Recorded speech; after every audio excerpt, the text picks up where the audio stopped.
नमस्कार साथियों। तो आज हम बात करने वाले हैं हमारे पैनल में लगे हुए K45 जो कि MMR है। तो आज देखेंगे हम लोग कि इसका क्या काम है।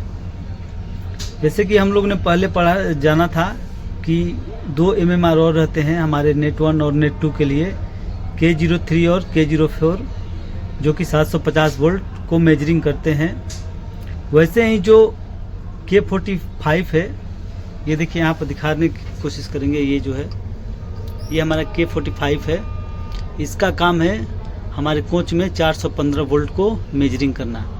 जो हमारा K03 और K04 है वो 750 को मेजरिंग करता है और ये 415 को मेजरिंग करता है। उससे पहले हम लोग पढ़े थे ये A6 और A7। तो इसका काम था 110 AC सप्लाई को, इंसुलेशन को मॉनिटरिंग करना, और इसका A7 जो था उसका काम था 415 वोल्ट इंसुलेशन को मॉनिटरिंग करना। लेकिन ये जो K045 है इसका काम है 415 वोल्ट को मॉनिटर करना। तो ये देखिए यहाँ पे इसमें सप्लाई आता है लाइन L1 L2 L3, यानी कि 3 फेज आता है। यहाँ पे देखिए, यहाँ पे L1 L2 L3 तीनों फेज आता है। और ये नीचे DC लगा है, 15, 16 और 18 नंबर दिखता होगा। तो इसका क्या काम है? इसका काम होता है MMR का, जो कि मैं पिछले वीडियो में बताया था।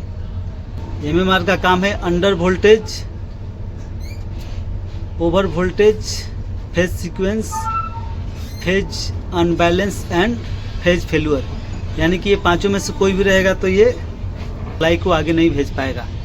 तो देखिए, जानते हैं, पहले आप सबको पता है कि हमारा सप्लाई जो है वो ट्रांसफार्मर के थ्रू ये तीनों फेज में आता है यहाँ पे, और यहाँ से हमारे ये K44 में जाता है। सबसे पहले समझेंगे कि K44 में ये जो ऊपर वाला है सप्लाई, ये इनपुट है और ये इधर से आउटपुट है। ये ध्यान रखिएगा कि नीचे में इसमें आउटपुट है और ऊपर क्या है, इनपुट है। और यहाँ से उससे पहले यहाँ समझेंगे, ये हमारा K41 है कॉन्टेक्टर, और ये है K42, ये है K43। ये LMS का, यानी कि जब हम बाहर से सप्लाई लेते हैं तो ये आता है, इसमें सप्लाई LMS 1, इसमें K42 में LMS 2, और दोनों का आउटपुट मिलके ये K43 के इनपुट में आता है। यानी कि दोनों में से किसी एक में सप्लाई आएगा तो K43 में आएगा, और जो ये K43 ऑपरेट होगा तो यहाँ से सप्लाई K44 में इसमें जाएगा। यानी कहने का मतलब ये है कि जो K44 का आउटपुट और K43 का आउटपुट है, ये दोनों आपस में मैच रहता है। जब वो ऑपरेट होगा तो दोनों में सप्लाई आएगा। तो हम समझते हैं।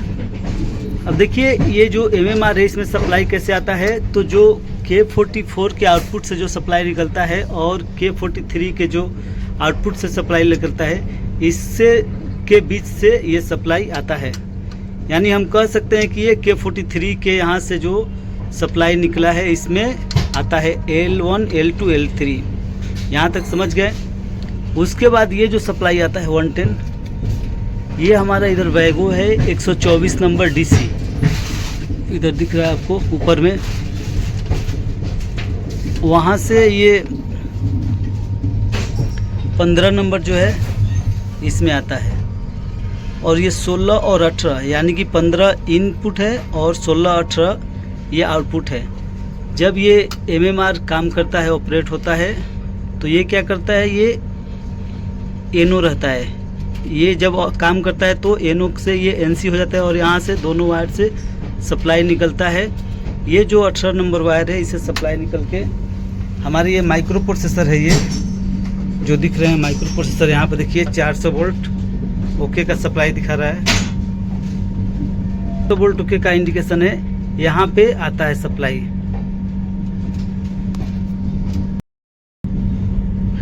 तो ये जो 18 से जो वायर निकलता है, यहाँ से 18 नंबर से वो जो वायर निकलता है यहाँ पे आता है। ये देखिए, ये जो 400 वोल्ट ओके का इंडिकेशन है यहाँ पे आता है।